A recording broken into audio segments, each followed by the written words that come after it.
Hello, and welcome to a Ghouls magazine panel discussion. I'll be your host for today. My name is Zoe Rose Smith, aka Zoe with a Shotgun, and I am the editor-in-chief of Ghouls magazine.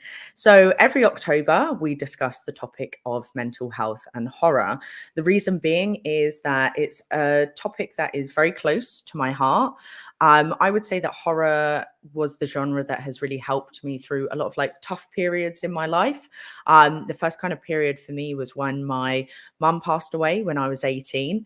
And then horror was a big kind of thing for me throughout my life. And then also when I was kind of battling with depression, and a few years ago after going through a suicide attempt, I'd say it's really been a comforting catharsis for me in those times of darkness. So I really love to connect with other people and talk about how these two things interact, and also have really honest and open discussions about it, because I think it's so important for us to continue talking about mental health generally, but also, in the horror community, because I do really feel like it's something we all kind of gravitate towards and have had really personal, and I guess, thought-provoking and really comforting journeys with.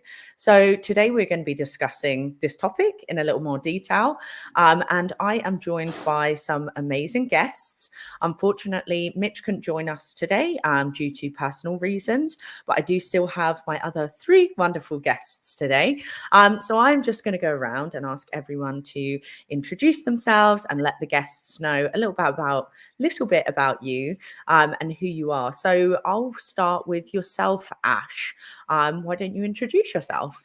Hello, my name is Ash Millman. I am a content creator and I also work for PlayStation Access. I don't know why I did it in that order. I definitely work for PlayStation Access the most, which is a gaming YouTube channel where I focus on horror when I can, but lots of games in general. Other than that, I do my own horror, spooky focused content creation, and just generally a massive horror fan and, mental health fan too. The good stuff. All of the good stuff. Well, thank you, Ash. Next up, Mal, why don't you introduce yourself? Hi, I'm Mal. By day, I'm a consultant, but by night, or whatever you want to call it, I'm a horror movie fan. To be found at various film festivals and events. Kind of sort of bumped into horror as a kid through the whole VHS thing. At the same time, I'm a mental health first aider, mental health advocate. I can be found on social just posting about mental health where possible. And I do write a personal blog, which I'm really bad at keeping up to date, by the way. Aren't we all when it comes to personal blogs? Thank you so much, Mal. And then last but certainly not least, what about you, Liz? Hello, I'm Liz Bishop. I am a senior contributor for Ghouls magazine. As of last week, I'm officially on the programming team for Cine Access Film Festival in Birmingham, which is also a horror and genre film festival. And then by day, I have a very, very normal job in IT training and communications. Nothing to do with horror. Yes, my job is also very boring by day, but that's why we get to do the fun stuff by night. So let's get into our discussion for today. So I'd love to start our conversation just by asking what you see as the connection between the horror genre and between mental health. And I'm going to kick this off with yourself, Mal. Okay, so funny enough, I was talking to someone about it at work today, and they couldn't compute the connection between mental health and horror. And I tried to sort of give them a quick whistle-stop tour of it. But for me, it's as you said earlier, it's a cathartic release, and it's a release from the day-to-day sort of stuff we deal with. We choose fear. This is how I explained it earlier. We choose fear instead of being, overcome by this impending doom or an unavoidable misery, which can be something simple like bad weather or crappy jobs or cost of living, right? Or what's going on in the world right now with all the wars and stuff. But horror movies provide, in my view, like a start and end to the horror. So you know what you got with a horror movie. It starts with some stuff, it ends with some stuff, in between some chaos. But mentally, you can just switch off sometimes. But also, you can manage your own anxiety levels with horror movies. So your anxiety levels, all that fear, all that mental health stuff, you've got like an end and start to it. And like in the pandemic, a lot of people watched movies related to pandemic stuff to almost get through it, to sort of feel that, oh, I can sort of survive in this way or that way. And again, with sort of sense of security around managing their own issues. So it kind of allows us to wrap up our mental health in a movie and see it displayed out in front of us in a controlled manner. Wes Craven said that quote, didn't he, where horror movies don't create fear, they realize it. And I think for me, that's really important, because you look at it and say, well, that's fear there for you. It's up to you how you deal with it. And mental health allows you to sort of almost, or mental health should sort of say, right, that's how I can process what I'm going through. Mental, like my private life, that's something there in front of the screen. That's what I can deal with. And that's how I can process whatever I'm feeling inside, because it's almost coming out of me and being displayed in front of the screen in front of me. Yeah, it's almost like a safe space, isn't it, to like explore mental health on screen. Mm. And what about you, Ash? Yeah, I think Mal's made some really good points there, and like just to expand on them, like I always see horror movies, or I always say about horror movies, it's kind of like it makes me feeling anxious make sense. Like it's the place where worrying about everything makes sense. It's like the worst case scenario is going to play out in a horror movie. If I see someone walking up the stairs and that tense music's playing, I'm like, oh my god, she's going to fall over and smash all her teeth in, and then someone's going to come out and stamp on her head, and like it happens, and it's like, oh okay, yeah, like I'm not neurotic. It's the film has like justified that it's right to worry about these things.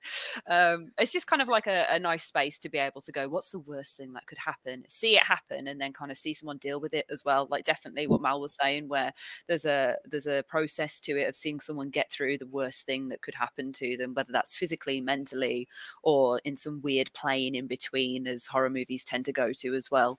Yeah, I think that connection is very much a subconscious way of realizing everything that's going on mentally, putting it out in front of you. And it's not always pretty, it's not always nice, it doesn't always have like a beautiful bow wrapped around it where it's like a love story or a comedy. Like a lot of people's brains are horror, like they're nasty, they're grimy, they think horrible things, they do horrible things. Like your mind can work against you, and seeing that kind of played out in a narrative as well is cathartic. It's nice. It's like, okay, this person gets me, they're a freak as well. Good. I think cathartic is such a good word. Like that's always the word I use for kind of horror films. And Liz, what about you? I think, I won't repeat too much what Mal and Ash have just said. I completely agree with all their points. For me personally, I have always been someone who is scared of absolutely everything. Didn't realise until probably over the last couple of years that is anxiety. I just thought it was quite normal to be scared of everything, scared of the dark, scared of flying, scared of heights, scared of spiders, insects, horses, literally everything you can think of. I have been scared of it since I was a child. I walk around a lot of the time thinking, how am I going to die today? How am I going to be killed today? Something horrible is going to happen. And I've always felt like that. And I feel like when I tell people that, they either know me as a horror fan and are very surprised that I'm scared of everything, or they know that I'm scared of anything and are surprised that I'm a horror fan, because they're like, well, surely that makes it worse. Surely like you're even more scared now because you've got even more possibilities of what's going on. But for me, horror films are a way that I can face my fears from the comfort of my own home or from the comfort of a cinema with friends sat next to me. It's a way for me to sort of get that bit of fear and thrill and adrenaline, but to also know that I'm safe and that I can turn it off at any point. So yeah, for me, it's a massive help, even though it probably, like Mal said, it doesn't really make sense or compute to other people. Yeah, I think explaining it to other people can sometimes be, especially if they're not into horror, it's like, well, it's kind of nice seeing people die on screen and they don't really understand. I think for me, I would say a lot of it stems from like when going through tough times, having a sense of feeling like very numb and watching a horror film and it actually eliciting like certain feelings that perhaps I'm like struggling to bring to the surface or struggling to, kind of cope with and deal with. So then when I see them on screen, I'm like, oh, okay, maybe that's what I'm feeling. It's fear or it's grief or it's, lots of different kind of emotions, dread, that come with horror. So I feel like it's a really good way when I'm kind of like kind of like emotionally stunted and numb to like spark a little, I was going to say excitement, it's not quite excitement, spark a little something back into me. So I feel like horror has obviously for us all got a really kind of like positive effect on our mental health. And kind of picking up on the points that you all mentioned there about when explaining it to other people, their reactions and them trying to understand it. Do you feel like there are ever any kind of like problematic depictions of mental health within horror films? Liz, why don't you kick us off on that question? I 100% think that horror films, a lot of them have given, I feel bad calling them normies, but that's what I call people who aren't really massively into horror. You know, the people who only sort of watch probably like mainstream horror, which there's nothing wrong with. I'm not gatekeeping or judging them for it. But, you know, you get like people like my own mom who will probably watch like the latest Conjuring film or Scream film or something, but you know she's not going to be watching the small indie drop on Shudder every week or anything. But I think a lot of like the bigger horror films that have come out do give a bad view of mental health. The main one that always comes to mind for me, and it's a really obvious one, but Split by M. Night Shyamalan, with James McAvoy portraying someone with, is it dissociative identity disorder, like split personality? Obviously, portraying that as like a reason that that person would then go and kidnap and kill young women. Anyone who doesn't know much about that disorder, which admittedly I don't, I'm not an expert on it, but you know, I've sort of educated myself a little on it to understand that it doesn't make you a serial killer. I think anyone who like happens to see that film because it was such a big mainstream release, that will be like what their idea of split personality is. That, you know, if you've got this disorder, then one of your personalities could go out and kill a bunch of people. And I just think that's ridiculous because, you know, that has no impact on how they, well, it does have an impact on how they behave, but it doesn't mean that they're going to behave negatively. It's just a personality disorder, the same as, you know, having anxiety or depression or any other sort of mental health issue doesn't automatically make you a murderer.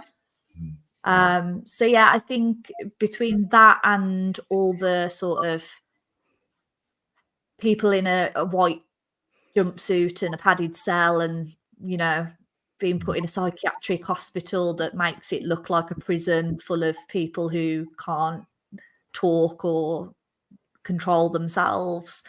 I mean, how many times have we seen that across horror films? And how many times does it lead to them being a killer and it being sort of dismissed as, oh, it's just they're crazy? I think, unfortunately, there is quite a lot of that in horror. Maybe not so much over the last 5 years, but previous to that, quite a long history of it. Yeah, I think historically there's been some slightly alarming depictions on that front for sure. And what about yourself, Ash? Yeah, for sure. Dissociative identity disorder is like the one that I think always comes to mind because, like, you go as far back as Psycho, and it's like that kind of thing where he's got two personalities, and one's his mother, and then she's a killer. Spoilers for the 1960s. But there's also something like Identity as well, which is the same thing, where there's like 13 or so identities that are all in there, and one of them's a killer, and they've got to weed it out. Like, the horror genre loves split personalities, like as a concept, and having multiple people inside you. Just use possession, just go for a demon, you know. It's just the same. Well, it's not is the point, but you know what I mean. They could get the same effect by using possession instead of making it a mental health problem. And I think that they kind of definitely rely on people's brains being wired differently as you know, a reason as to how they can be wired wrong instead. I do think there's a lot more awareness around it now, and kind of people having proper training in diverse mindsets as well, so that they know all the different types of things that people go through, and portraying them correctly on screen. I think that shows a lot more now, which is really, really nice. And that horror has taken the move to expressing emotions through film rather than showing us all the scary ways someone could be different to us. I think it's kind of that movement from society going, oh, things that are other are really weird and wrong. And then now we're kind of in a period where it's like, okay, everybody's going through these things. How does that manifest in the world around us? So it's kind of gone from othering people to kind of looking inwards, which is going to make it a lot more inclusive by its nature as well. Because again, emotions are a universal human experience, whereas mental health is something that comes in many different shapes and sizes and forms across different people. Feel like I'm rambling, sorry. But yeah, I there's definitely problematic depictions, and they've definitely existed for many, many years. And I think yeah, that we're definitely in a better place with it now, which is nice. Yeah, it's nice to see that we're finally making a bit of progress in the world, slowly but surely. And Mal, what do you think about problematic depictions in horror films? Yeah, and just picking up on the points made, I think, yes, there's always, historically, it's always been a thing where, it's played down, it's exaggerated, it becomes demeaning, and the reason why you are who you are and you do bad things is because you're, inverted commas, crazy, right? And I think when you get that, then everything else in the film is normalized, because what's happening, they're saying is, well, because you're crazy, but that's why you're acting this way, because you've got this disorder, that's why you're acting this way. And I think what happens is people watch movies that are generally mainstream, and I'll give you a couple of examples in a few minutes, where you look at it and think, well, that's probably why people act the way they do. Psycho was mentioned, for example, but also other things like The Shining, for example. His mental health breakdown is blamed for the reason of why he wants to kill his family, and it becomes a massive problem. And they say, well, because he's having a breakdown, because of what's going on with him, he's now a bad person. And they don't even look at the reasons why he could be doing that. Same thing with what's the other one? The other thing about the earlier today, Fatal Attraction, right? Glenn Close's character is, she's got a bipolar disorder, but rather than sort of saying, well, she's got issues with something that we need to discuss and talk about in a more respectful way, she becomes the problem in the film, and she's the bunny boiler and everything else because of that. And I think those mainstream films, like Liz was saying earlier, when people watch mainstream stuff like this, it normalizes that narrative to say, well, because of a disorder, you behave a certain way. So I think, yeah, in the past, it was a real problem because that was an easy way out, like Ash said.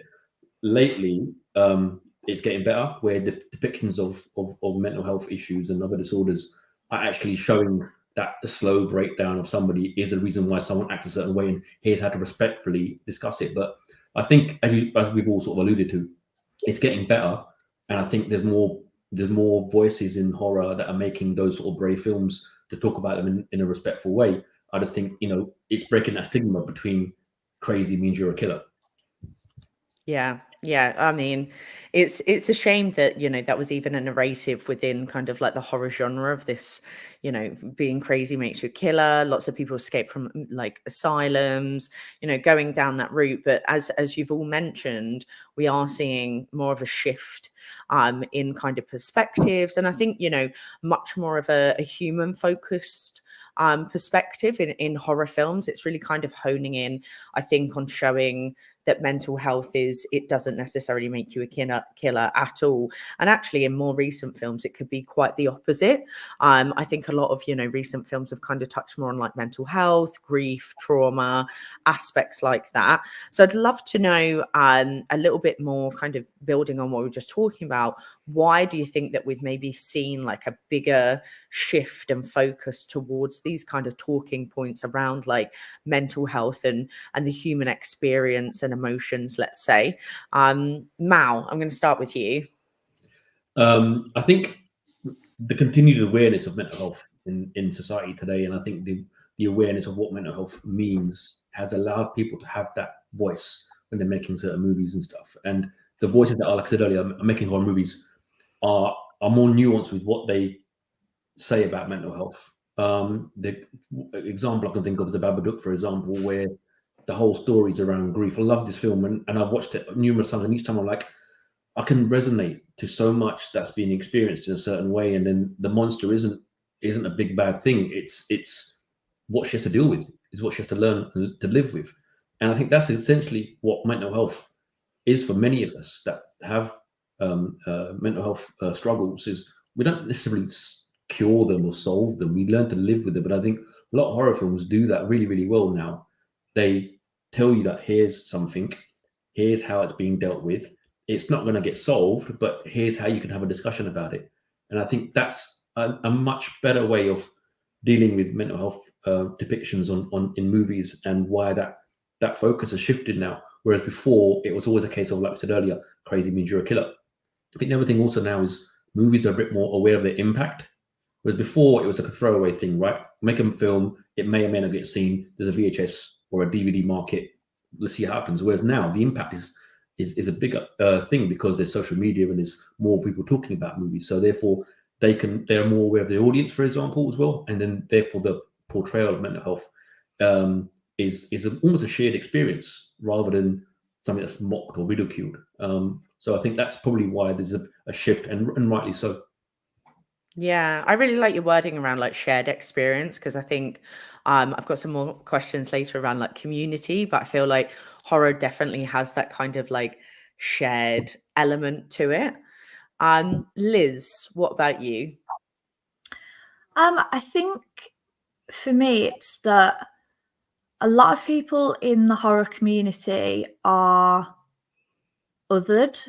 A lot of us are, either minorities or queer, or even just things like we were the alternative kids at school. We listened to heavy metal, and we were always sort of outcasts, and we all sort of then came back together as adults and formed this community around horror that is very different to any other genre of film. It's a completely different sort of vibe. And I think the difference now is in the people that are now being given the opportunities to make these films. And I think that is a lot of this community that is now together, the minorities, the outcasts, so to speak. And I think because of all those shared experiences of being the outcast and being othered, it's not a surprise really that a lot of our community do suffer with mental health issues for one reason or another. And I think that now that we're getting more opportunities to make films, and it's not just, rich, white, straight men who used to sort of rule the roost. Now that other people are getting chance to share their stories and share their experiences through film and through other horror mediums, that's why you're getting like a more nuanced view of what mental health really is. It's not from an outsider's point of view of someone pointing and saying, oh, what if we took someone from asylum and give them a knife and made them crazy and, made the woman the victim and all this. It's exploring more about what it's actually like to live with the mental health issues. And like Mal said, having to actually deal with these things and live through them. And yes, sometimes that's represented as a ghost or a demon, or even like a killer, or even in like revenge films or things like that. It's all overcoming something, and ultimately horror has always been about a threat to life or a threat to safety.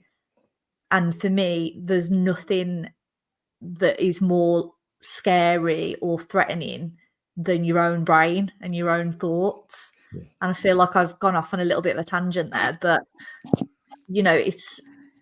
there's nothing more scary than what's in your own head. Nothing in life will ever be scarier than what's going on in your own head and the thoughts that you have when you're in bed alone at night, or your panic attacks or your anxiety or your depression or any of that. Nothing is scarier than that. And I think that people are finally realizing that we are less scared. We're used to seeing murders and things like that all over the news, all this horrible stuff. But you can't ever escape what's going on in your own brain, in your own house. You're never safe from that. And I think people are starting to realise that that's where the real fear is, and that's what people want to see. Yeah, absolutely. I would agree. Yeah, that's your own mind is terrifying, and I think that's where most of our fear stems from anyway, doesn't it? Like internalized fear, irrational fear. It's yeah, fun times to deal with, basically. And what about you, Ash? Oh man, I would just be repeating what the other guys have said. I think they've covered it great. But like it's that shared community, isn't it? Shared experience. It's everybody going, oh yeah, I feel that too, actually. And instead of going, oh, that person's scary, it's going, oh wait, no, I see that in me. And I think that's kind of why people idolize slasher villains sometimes as well, or villains in general, because they're like, oh, they're so flawed. They're just like me for real, but get to like be spooky with it. Not to drop a Harry Potter reference at the horror convention, but like it's like when everybody who has seen death gets to see the spooky horses, the Thestrals. It's like that's kind of like the horror community, isn't it? It's like everybody can be in this space, but then all the ones that have gone through something see something a little different, something a little darker. And I'm really sorry about the Harry Potter reference, but yeah, that kind of deal. Maybe I should have done They Live with like the sunglasses. Everybody's wearing their sunglasses instead. There we go. No, we love the Harry Potter references. We've got to bring in other bits of the film world as well.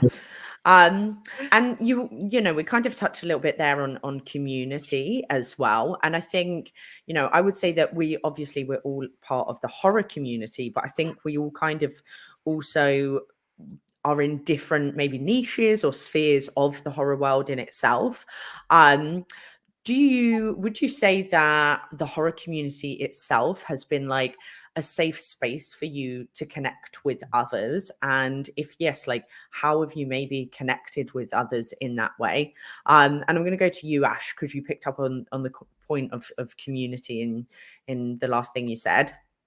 Yeah, for sure. So like as like a gaming creator, gaming has definitely brought people in, and then that specific horror niche, like it's just people loving creative weird stuff. And I think like horror fans are very, very lenient's the wrong word, but kind of excited and really all about the genre when it's at its most experimental and weird and dives into those strange things that happen internally or externally. Like I have made so many friends on the internet, in real life, just from being like, oh my god, did you love that bit where that person's head went through a bread slicer? And like they're like, yeah, I did, it was so cool, right? Or being able to like talk about monster references and those kind of experiences of growing up and being really scared and then turning it into your passion. It's definitely been this wonderful safe space to express loads of different emotions, but also hear it back from other people and others' perspectives. I think that's probably a good point. I've gotten the most perspective I've ever had from listening to other horror fans talk about how they perceive something as well. Because like Liz said earlier, it has been like the straight white cis man that kind of has done so much before, and then I feel like because we got this community of weirdos and from all different walks of life that come in and throw different stuff in the pot, you see so many different perspectives and so many like smaller countries as well represented that you can dive into and bond with people over. I just think it's this wonderful universal global thing. Like fear is universal, baby. Like everybody gets scared. We can all bond over that. So it's just a really nice place and filled with similar minded people. So yeah, the community's definitely there, and it's been a great place for me to connect with people. Yeah, definitely. And what about yourself, Mal? Because I know you're a big horror film fan and you go to like lots of film festivals, etc. So I'd love to hear from you. Yeah, so for me, it's been enlightening is probably the best word I can use. As I said, growing up, I was into horror films, but I was always the weird kid with the horror film stuff. So I tried to sort of fit in, and my music tastes are very different to the, again, stereotypical horror fan. I'm not into rock music as much. I can listen to it and that, but I grew up with like a hip hop thing. So I had that little crowd going on, but then I'm like, well, hang on, you listen to hip hop, but you like horror movies. It doesn't work out. You should listen to rock music. So I was always like kind of flicking between crowds and stuff. And then I found events and festivals. I'm like, hang on, there's people here. I like horror films. So I started going to a few things, and I felt welcome because I'm like, I can just be me. I can just go in and talk about, like you said, some dude getting a head chopped off, and it's like, yeah, it's great, wasn't it? And for me to walk in there and just not have to put myself into a box to say, well, I'm this person or I'm this person. I can just be who I am. really helped me realize that actually this community is great. And then on the top of it, I realized that, like you said, we're all a bit broken, right? We all got a bit of stuff going on inside us that we can't, again, always speak to people that we'd see on a daily basis. But this horror community kind of just gets it all. They're like, yeah, we're all broken too. Come and join us, right? And then you end up realizing that actually we're all a bit kind of the same sort of person. We just look a bit different because we come from different backgrounds. And I mean, I stand out a mile because there's not many people that look like me that go to horror events. So I'm like, oh, you're welcoming me. This is great. You know, so for me, the community is amazing. And there's one example that I will use. As an event last year, I saw a film called Hypochondriac. It's basically some dude's nervous breakdown on a screen. I don't cry at films. Nothing macho. Just don't cry at films. I'm not built that way. I don't get scared either. But there was so much on that screen that hit me. And I was like, hold it in, Mel. Hold it in, Mel. And then towards the end, there's the end scene and stuff. And I'm like, and I ran into this corridor in between getting out. And I just bawled my eyes out because it just all just came rushing out. I'm like, what's happening here? And then a few people walked past. And then this big old like horror dude, like he was about 6'2", cliche, right? Tattoos, piercings, like everything going on. I'm like, this guy should be in a rock band. Just go up to me and give me a hug. And he goes, don't worry, mate. I'm like, oh, thank you. And I just carried on crying on his shoulder. And I'm like, oh, man. And I'm like, he just saw me as somebody who he can relate to and he's having a shared experience with. I was like, he just got it. And he gave me a big hug. We've been friends since. We meet each other now and again. And we're talking online. I'm like, that's what it's about. It's just about a shared experience. Knowing that there's mental health issues going on that we're all experiencing. The community gets you. No one judges you. It's just a welcoming environment. You think I'm glad I'm part of it, you know. I gotta add the hip hop, man. Like Nightmare on My Street by the Fresh Prince. It's there. 100%. Also, I love that story. It's so cute. And that's exactly like I where was it? I think it was Celluloid Screams. One year, and we'd all gone to see I cannot remember the film. I think it was like The Old Man's Night or something like that.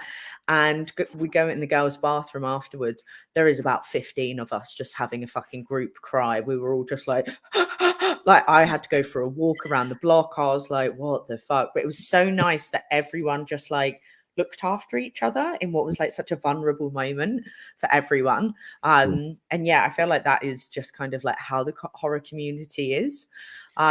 Liz, I'd love to hear from your perspective as well on the community. So this is the question that I said in our group chat earlier. I was like, I really don't want to cry live on this panel because I'm a very typical Pisces. It doesn't take me a lot to cry.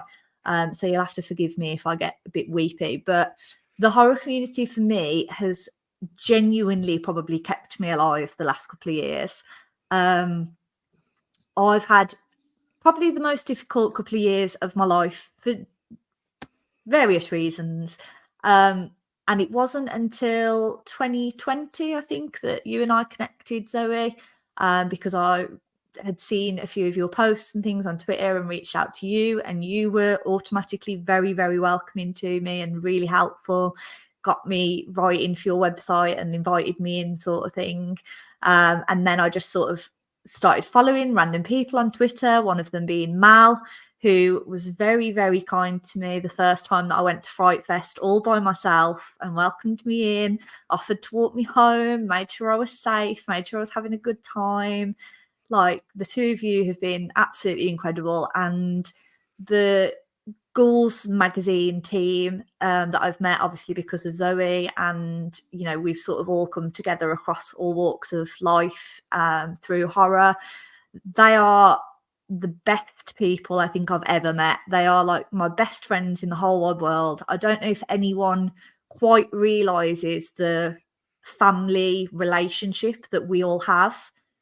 It's not just talking about horror. It's not just sharing each other's work or commenting on each other's work. We tell each other absolutely everything, every single problem, no matter how sad or scary or gross. And I mean, there has been some pretty gross, you know, gross confessions in the Ghouls group chat. But yeah, they've just been there for me for absolutely everything.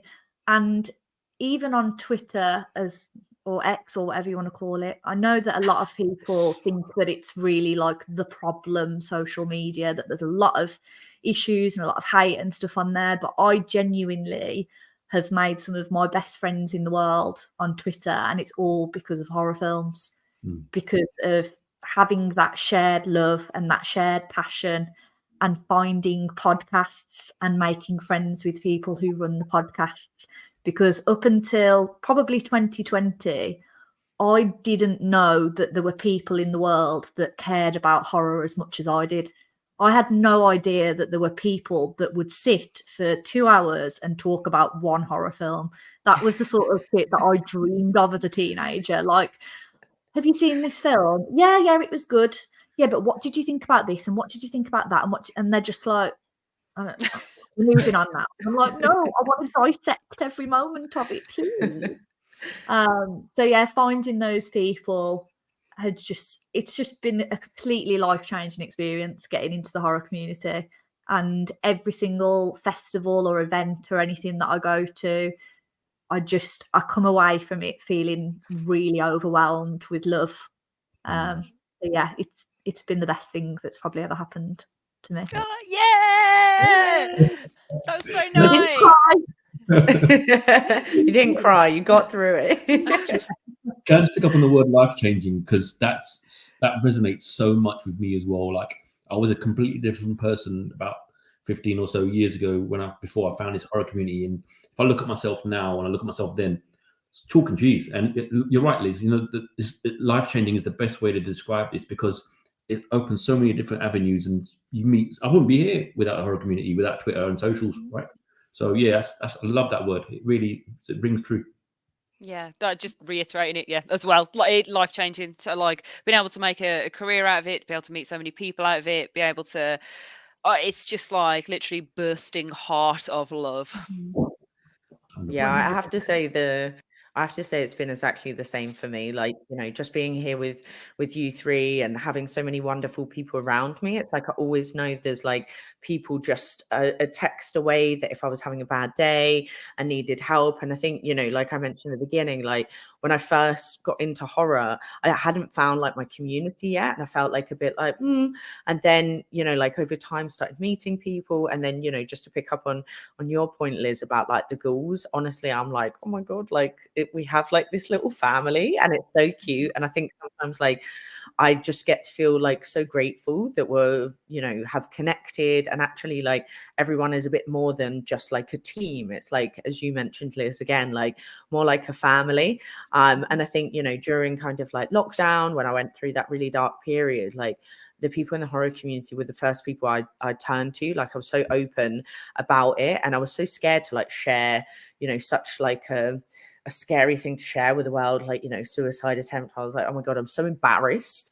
And then when I shared it with people in the horror community and also mentioned like how horror had helped, everyone was so nice. And I was like, oh, there's nothing to be embarrassed about. Like everyone's gone through these really dark times. And I think like it feels like community is the one thing that we all like always talk about. And even, you know, I know sometimes you get like weirdos and arseholes in the community as well, but like we're also good at like protecting one another and looking out for one another and making sure that we're like keeping where we can our community like a safe space for people to be who they want to be and open about like things like mental health. So yeah, I think again I would also say life changing. So well done, horror. You've made life better for us all. Woo.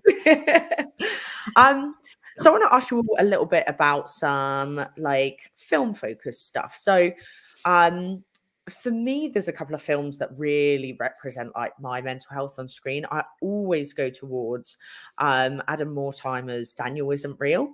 That film for me is like perfect representation of like fighting your demons in your head and trying to like overcome that little like voice of self-destruction and self-sabotage, which is personally like the biggest thing I've struggled with is, you know, like self-sabotage and just going, fuck it, I'll destroy my whole life. And that film really encompasses it for me. And then I'd say the other film for me is kind of like Lords of Chaos. You know, I know a lot of people are like, they don't like that film, but there's obviously a strong aspect of like, you know, seeming to be okay and maybe having like a love for the dark side, but being drawn to the dark side because you've got like an internal kind of darkness in you. And I just really feel like I resonate with those two films a lot. So I'd love to know from you all kind of like maybe what's one or two films that you feel like you particularly connect with when it comes to like mental health and horror. And I'll start with you, Liz. So I have a film and a TV show, but it is horror, so I'm hoping I can get away with cheating and saying a TV show. For me, the film, which will probably surprise no one that knows me, is Midsummer. I know that it's not a good for her thing. She's absolutely indoctrinated into a cult by the end of it, and Good for her, though. Good for Good her. I know that when the credits roll, her life isn't going to be great because she's in a cult. Blah, blah, blah. I know that Amber is somewhere screaming at the screen for me saying it's good for her. But for me, on a completely extreme level, obviously, the grief from the suicide in the beginning, suicide's something that has affected me and my family quite closely. And I feel that her on the sofa with Christian, like screaming, like bawling, screaming. I have been in the room where someone has reacted that way to someone that we lost, and it resonates with me so deeply. Like, I feel like every time I watch it, I can feel that pain. Like, I can imagine. Obviously, I'm very lucky I haven't lost both my parents and my sister in the extreme way that she does, but I still feel that I can feel her pain through that. And I can also, on another level, like, my mental health has been massively affected on obviously a less dramatic scale, but by the way I've been treated by previous partners as well. I've been cheated on a lot and treated quite badly. So that side of it as well, that's sort of the way that he like gaslights her and makes her feel unimportant and doesn't treat her right. And, you know, I'm not saying that he deserves what happens to him. He kind of does, but, you know, I can't. Yeah, he does. Anyway, he does. But yeah, I feel like that whole film just really resonates with me. It's kind of like my comfort film. It's something that I watch when I, like Zoe said, when you feel like you really need to feel something, that's the film that I watch. And then the other one is The Haunting of Hill House, the TV show, the Mike Flanagan show. I think that is probably the most perfect representation of mental health in general.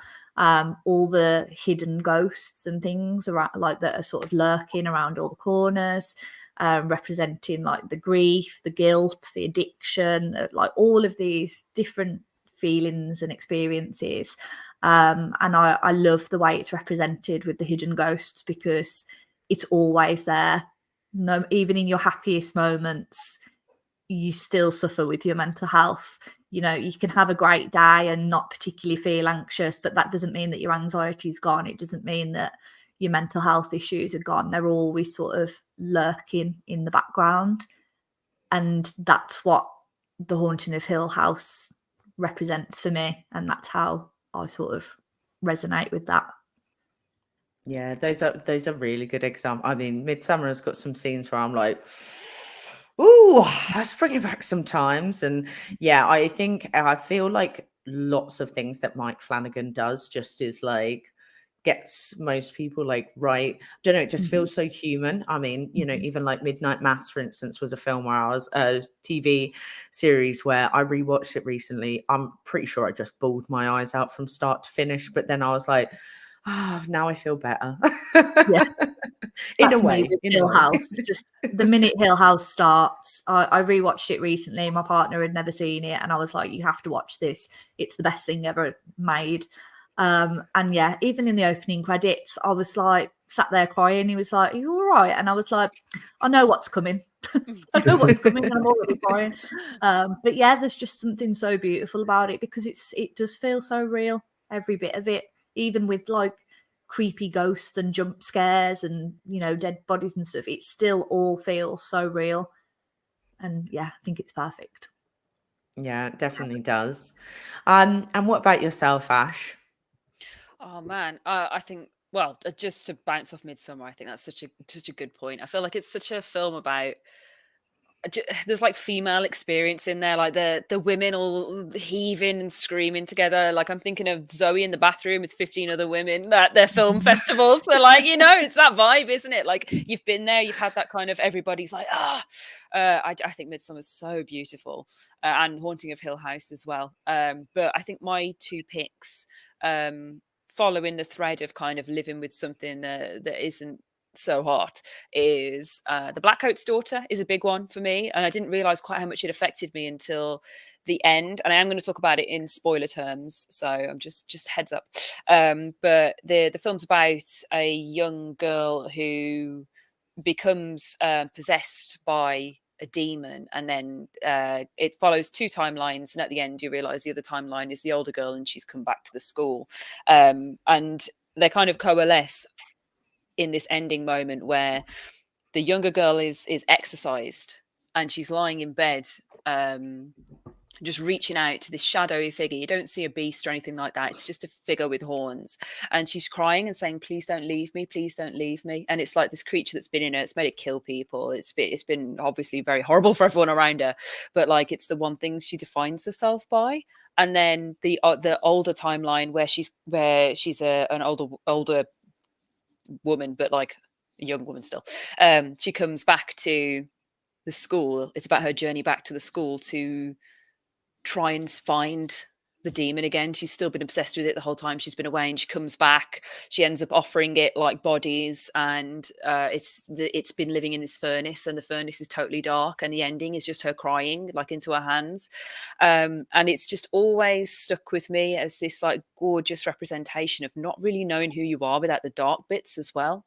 And like, I think I've kind of struggled sometimes to feel justified in being depressed and being anxious, like, you know, even diagnosed, you know what I mean? Like I still feel like, oh man, it's not as bad as what anyone else is going through, and like, oh, I'm being pathetic, oh man, it sucks. And then I think that kind of it was this double whammy of watching it and thinking, do I define myself by being like depressed, and is that a terrible thing? Like, is that something that I should, you know, work on more like than I already am? Like, is it something I should try and push away? And the other side of it being like, but no, it's part of who I am. It's part of my experiences. It's part of how my mind works and why I'm creative and where I draw my ideas from. So kind of like drawing those two parts together, like this woman and her shadow, and putting them together and seeing the space in between when they weren't joined. I don't know. It's always stuck with me, and it gives me that horrible little feeling in my gut because it just, I just think it's so good. And my other shout would be Relic, which is about a generation of women, so a grandmother, a mother, and a daughter, who the mother and the daughter are experiencing the grandmother's like descent into Alzheimer's or dementia, and it's about them trying to kind of cope with figuring that out. And there's a really amazing like later act. I won't spoil this one, but there's a really amazing later act that kind of represents that, and this beautiful ending that suggests generational trauma. And after being the daughter that watches her mother care for my grandmother, like in that situation, and seeing how much it eroded her as a person, like seeing the dark place she went to, trying to do that all the time with like, you know, she had help, but it just, you could see she was just like drowning in it. And then the guilt and stuff she felt about that as well. It was just wild seeing it on screen and seeing someone else that had been in that very specific position of three women all fighting to keep control of their minds. Like, I just thought it was amazing. Like I had a little cry afterwards, as we do. But I had a little weep afterwards thinking about it, because I was just like, man, horror gets it. Like, I really liked what you said about the Black Coat's daughter, about kind of like accepting yourself with kind of like those dark parts of you as well, because I think that's absolutely true. It's like we often try to, as you were saying, Ash, like, you know, we're like, oh, it can't be as bad as other people, or like I should just get on with it and be happy, where it's like actually kind of, you know, a lot of our mental health does make up who we are, which can be tough to deal with. And you know, your other pick of Relic, oh, that film destroyed me. Yeah. I watched it, I was like, what the fuck have I just watched? Like, I'm in pieces, like Yeah. in pieces. It's so beautifully done. Just that ending shot where you're like, no, like I just that guttural I'm grabbing my belly because I'm like guttural. That guttural feeling of a film ending on such a dour note. I don't think Relic is that. It's bittersweet, but I love a film that's like, wow, what the hell has just happened? Like, I'm going to go and live my life happily now because I'm not you. That's awful. Like The Lodge, where everything happens in that and you walk away like, I feel like those are my favorite kind of films, yeah. aren't they? And Mal, what are your picks? It's a funny one for me because like I tend to struggle with how I come to terms with what I'm dealing with. So, and I think the films that I've picked sort of kind of tie that in. So a lot of the films that I'm going to list are films where you're not getting heard, you're not being listened to, and for one reason or another, you're trying to sort of say, look, here's something wrong, here's something I need some help, but no one's listening. And I think that's been my struggle personally with my mental health. I've gone through ups and downs with it, and I'm like, can someone just listen? Can someone just hear what's going on? Because should I feel this way? Should I not feel this way? Like you said earlier, Zoe, you know, should I be embarrassed about saying stuff openly? I'm okay with it now, but a few years ago I wasn't. And I think for me, those films hit, you know, hardest to me. Films like Martyrs and that, I'm like, yeah, okay, happy days. Weirdly, but the films that play with your brain, right, that hit home and make you feel that. So films like Saint Maud really stuck with me because there was a girl here dealing with some trauma. She turned to friends, she turned to family, she turned to religion, and in the end, well, I'm not going to spoil it for people who haven't seen it. The ending just sort of says, well, I can't do anymore. And I was sat there watching it. I'm like, weirdly, I've been there. That resonates. You know, I'm not going to do whatever happened in the film, but I've been there where you just don't get heard. You know, Babadook I mentioned earlier, another one where there's that demon you're fighting, and you know, you're just trying to sort of think, am I going nuts in my own head? What am I doing to myself? Can someone just listen? Can someone just sort of say, look, you're right, Mal, you know, we're hearing you, we're listening to you. And even to a lesser extent, films like Get Out, again, you know, he's in this trapped world where he's almost thinking, I can't even speak to anybody because the people I speak to are in a trance or whatever it is. And then, you know, he barely gets out from that film. Mother's another one where, you know, she's just trapped in this world. And I watched it and I was like, I know a lot of people don't like Mother, but I absolutely loved it because it really got that whole feeling of being trapped and just not understood at all. And again, my journey's been all that through the years. It's like, no one gets it. And again, from a bloke's point of view, like, oh, man up and all that sort of stuff. And I'm like, yeah, but can I just say this to you without being judged because I'm a bloke or, you know, I come from a culture that doesn't necessarily understand mental health, and they don't really support mental health in South Asian culture. So those films really hit home for me because I'm like, that's my struggle. That's what I resonate with. All the gory, extreme stuff is all right. Weirdly, it's just this stuff that, like I said, makes you think and makes you really sort of take it inside you. And, you know, it hits you inside. Yeah, I think that's such a good point because I think, you know, one of the biggest struggles with mental health is being heard and talking up. And it's like taking that first step into saying to someone, hey, I'm struggling, or hey, I need help, is so difficult. And then if you don't get heard when you say it and there's not someone listening, it's you kind of am like, oh God, I shouldn't have said anything. It like reverts back into you. And I think, you know, that's a really good point to talk around because it's, yeah, that is kind of, I mean, I guess that's why we're here today. I guess that's why so many, you know, us for like advocates for talking about mental health, because of those struggles where it's like, actually, the best thing you can do for your mental health is to speak to someone, to talk out. But of course, it also comes down to people being there and listening, which, I'm very grateful that we have, like each other, and we have like that community we spoke about, because that obviously clearly is a big lifeline for us all. So I've got one last question, and then we're going to wrap things up. I'd love to know, what would you like to see, or what do you think is going to be like the future of mental health and horror? Mal, why don't you start? I think we've sort of touched upon it already, but I think a lot of it is having that brave voice to deal with things in a more nuanced, respectful way. I think dealing with subjects as they have done, like Relic was a great example, where Alzheimer's is sort of there, and it's like almost a lived-in example. Say, look, this is how someone is. This is how, don't shy away from it. Again, certain cultures and societies sort of say, well, I don't know how to deal with this, so I'm not gonna. Whereas horror films put it out there in front of you to say, that's how someone deals with something, or that's how someone's experiencing this illness. And I think I'd love to see more of that. More, I always joke with people when I go to festivals. I'm like, I don't watch 20 films that everyone getting chopped up. Horror is different. And sometimes the horror isn't just blood and guts and gore. It's mental horror. It's horror based around things that people can't necessarily deal with. So I think more of that stuff really, really works for me. And like I said, Hypochondriac is basically a film about a mental breakdown, but that just moved me more than most films I've seen. So I think that would be great to see. Like I said, you don't need slashers and zombies to be moved. You can be moved in other ways. And I think more work around, maybe, I don't know if this can work, but more awareness where everyday charities that raise awareness for mental health, understanding what the horror community bring and what the horror community can do. And whether there's a partnership, I don't know, Ghouls and Mine, for example, or something like that, where you do see actually there's a synergy between this, because I think that again takes away that stigma of horror movies being like, I think someone said earlier, oh, just weirdos watching creepy films in a dark cinema. It's not about that, right? So I think that would be great to see that, and then more panels like this, where we are becoming cheerleaders, for want of a better word, for mental health and horror, and make it a regular discussion, normalize it, and make sure these things aren't, hidden away either. They're like out front and center for everyone. So that's what I'd like to see. Definitely. And what about you, Ash?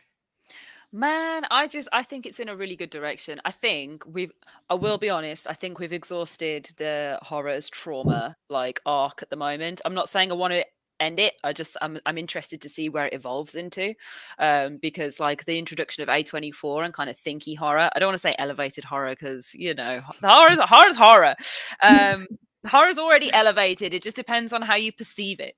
But yeah, like I think there's definitely an evolution kind of in the works. Like horror's in a really big boom again at the moment, and kind of those classic popcorn crunching blockbusters are a little bit back in vogue.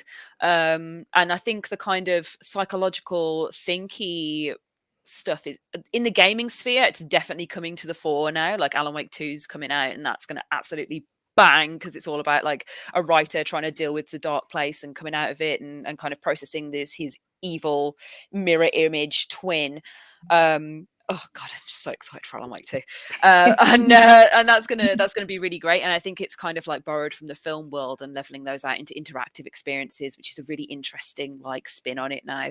I think in the film world, like we're going to move back into blockbusters and back into more of maybe a more like monster feature sort of one. I think transforming mental issues into beasts is always my favorite trope. I love seeing it. I love seeing a little freak like tear everyone up, and that's because like someone's processing something internally, like your Malignance, like The Ritual, like stuff like that, where it's something weird and totally absurd, and like your mind is like, what does this mean?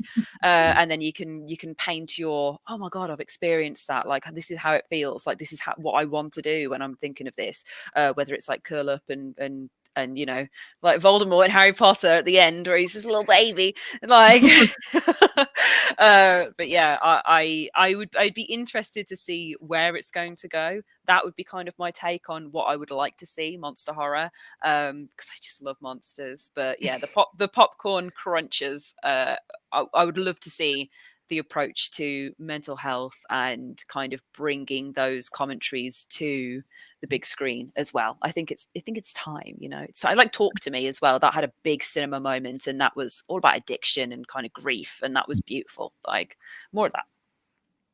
Yeah, I would like to see more on the big screen as well. And Liz, finally, what about you? I mean, you've kind of just said exactly what I was going to say, that I would like to see, you know, big companies like Blumhouse, who've got so much resource and so much reach, give us more things like A24 are giving us, you know, like Talk to Me. I watched The Boogeyman or Bogeyman or whatever you want to call it this weekend. And So good. I loved it. I'm gonna have to respectfully disagree. Oh no! For me, it was the exact sort of film that makes people say to me, I don't like horror films, they're all the same. It just felt very much to me like that sort of thing. I would like to see more Talk to Me, less Bogeyman. But more importantly, I would really like to see more in the way of women's mental health that doesn't revolve around either being sexually assaulted or motherhood, wanting to be a mom, losing a child, something like that.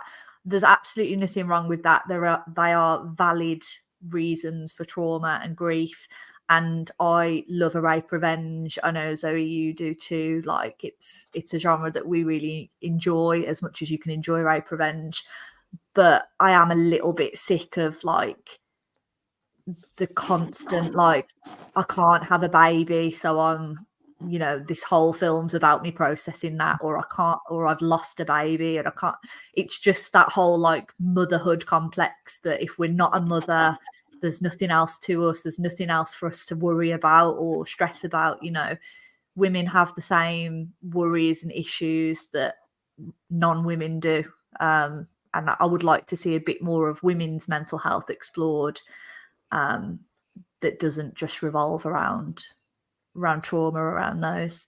But ultimately, I do think that things are better. I do think that there's more in the way of understanding. I think we've got a lot more, like I said at the beginning, you've got a lot more people who are making films, who have experienced these things and are creating stories based on their own experience. So it's real lived experience that we can all relate to, as opposed to, you know, men writing what they think women's experiences, or white people writing what they think minorities' experiences are, etc.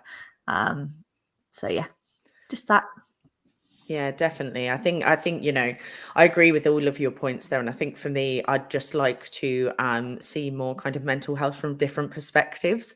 You know, again, I want the perspectives of the people and the marginalized voices it's coming from. Because obviously, whilst you can, as your point, Liz, whilst we can write about other people, you know, until it's your lived experience, you know, it's really hard to actually encompass like what that would mean to someone's mental health. And obviously, you know, one situation, one death that happens to one person would be perceived and, you know, come across very different from a different perspective. So I feel like, yes, I feel like we're definitely moving in the right direction. And, you know, hopefully we can continue having these open discussions, you know, and see more kind of mental health good portrayals on screen. So thank you all for joining me today to talk about mental health and horror. Again, like I mentioned before, really important topics. I really appreciate you all being so open and honest, and really talking about, you know, what it means to you. So before we go, just a quick one to let everyone know where people can find you on social. Liz, where can people find you? So I am at kill_Lizt, Lizt, on Twitter and Instagram. Those are the only social medias that I use, really. So you can find me there, or you can find me at Ghouls Magazine. What about yourself, Ash? Yeah, you can find me at Ash Millman on Instagram, on Twitter, on TikTok as well, I think. I book at PlayStation Access regularly, and we're doing the Halloween stream week right now. So if you want to see me torture some innocent souls, then you can come and after the mental health chat, I'm like, I'm going to torture them. You can come hang out and watch that at 4 p.m. every day this week. Otherwise, I also stream on Twitch sometimes. That's in the works, and I have a Discord. I'm literally everywhere. I just love social media. It's my favorite thing. So. And what about you, Mal? Yeah, pretty straightforward. Mal Jutley at most social platforms. I'm mainly on Twitter and Instagram, to be fair. Thank you. And most people can find me Zobo with a shotgun across, pretty much the same as Ash, all the socials, but no gaming. I cannot game for shit unless it's an arcade. We will get you on there. Alan Wake 2, here he comes. We're gonna do it. And if you want to follow Ghouls Magazine, we are www.ghoulsmagazine.com. You can find us on X/Twitter. We are on Instagram. We also have Facebook as well. And we also, this Friday, we have a screening of Lee Cronin's The Hole in the Ground at True Romance Pizzeria in Camden, which we also have a filmed introduction from Lee Cronin himself, which is very exciting. And then on Saturday, we're hosting a little Ghouls Magazine party where I will be bartending. Never bartended in my life, so that'll be fun. I know how to drink, but I don't know how to bartend. So if you're around on Saturday, the 28th, pop down to True Romance in Camden, London, and buy some drinks off me because I need to upsell. So yes, thank you, Mal. Thank you, Ash. Thank you, Liz, for joining me. And thank you to everyone that has been watching today. And of course, if you are struggling with your mental health, please do reach out to someone. Feel free to always get in touch with Ghouls Magazine, and make sure, you check local resources if you are struggling with your mental health, because there's a lot of free access to amazing mental health support out there. So do remember to speak out and get in touch with people. But thank you for listening, and we'll see you next time.